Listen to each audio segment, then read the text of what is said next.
बुढ़ाना मुजफ्फरनगर। पश्चिम उत्तर प्रदेश में आज से 5 दिवसीय सनातन सत्संग ज्ञान यज्ञ कथा का शुभारंभ हुआ। तो आज सामान्य आदमी और एक आचार्य आचार्य के सुशील अंदर बलूनी कितना ही अंतर होता की है। उपस्थिति में सामान्य समाज की महिलाओं, ग्रामीण क्षेत्रों से आए किसानों, तकनीकी कर्मचारियों, विभागीय अधिकारियों और वरिष्ठ पदाधिकारियों द्वारा भव्य कलश यात्रा निकाली गई। कलश यात्रा में बड़ी संख्या में महिला, पुरुषों, बच्चों और श्रमिकों ने भाग लेकर कथा के प्रथम दिन को दिव्यता और उत्साह से भर दिया। प्रातः सत्र में आचार्य सुशील बलूनी ने 5 दिवसीय कथा क्रम का विवरण श्रद्धालुओं को दिया और बताया कि सनातन का वास्तविक अर्थ ज्ञान है।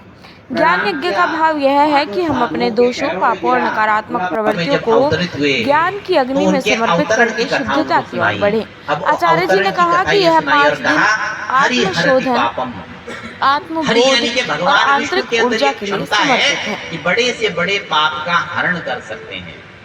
वह आचार्यों के आचार्य हैं, महाआचार्य हैं। तमाम मैनेजमेंट का काम उनके पास में है। अगर तेरे को किसी भी प्रकार से अपने पापों का शमन चाहिए तो हरि शरण में जाओ। अब हरि शरण में जाओ तो हरि शरण में कैसे जाओ, क्या करो? तो तुलसीदास जी के मन मानस आई। तो सोचिए ये कथा क्या सिखाती है? ये कथा सिखाती है कि जीवन के अंदर जिस दिन जानतावश या जानबूझ करके जो भी पाप पुण्य किए हैं, हमें भी हरि शरण में जाना चाहिए। हमें भी हरि की शरणागति में जाना चाहिए। हमें भी धर्म, अर्थ, काम, मोक्ष को समझना चाहिए।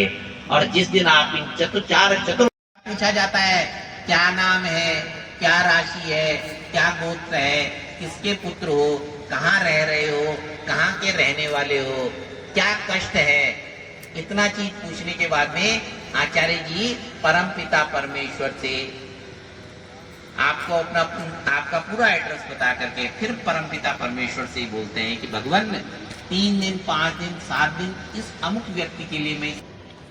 तो सामान्य आदमी और एक आचार्य के अंदर इतना ही अंतर होता है।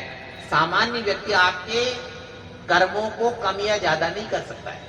आचार्य में एक क्षमता है, जो है भगवान जी से बोल करके माफ करवा सकता है। इतनी क्षमता आचार्य के अंदर है।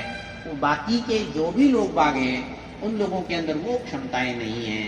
अपने अपने किए गए कर्मों को स्वयं ही भुगतना पड़ता है। प्रकार के कर्म, अच्छे कार्य अच्छे कर्म भी और बुरे कार्य बुरे कर्म भी।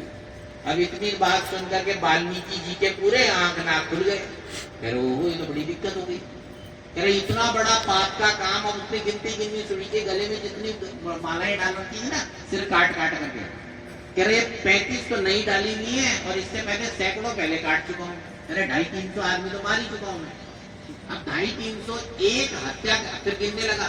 कह रहे ब्रह्म हत्या का दोष क्या होता है, ठाकुर साहब को मारने का दोष क्या होता है, लाला जी को मारने का दोष क्या होता है। पढ़ते इतनी बड़ी कि उस पापों की गठरी का मन के ऊपर इतना बोझ हुआ कि घर से बाहर निकल करके जब उन 5 साधुओं को मिलने आ रहा था, पैर भारी हो गए, चलना मुश्किल हो गया व्यक्ति को।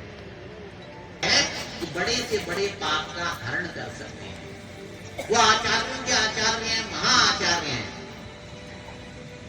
तमाम मैनेजमेंट का काम उनके पास में है। अगर तेरे को किसी भी प्रकार से अपने पापों का शमन चाहिए तो हरि शरण में जाओ।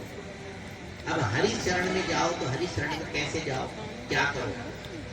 तो तुलसीदास जी के मन में आया कि मैं वो कार्य करूंगा जो आज से पहले किसी ने नहीं किया। तो वो कार्य जब उन्होंने वो अपने मन के अंदर उस निष्ठा, उस विचार को उत्पन्न किया, तब आपके सामने वाल्मीकि जी कृत रामचरितमानस आई।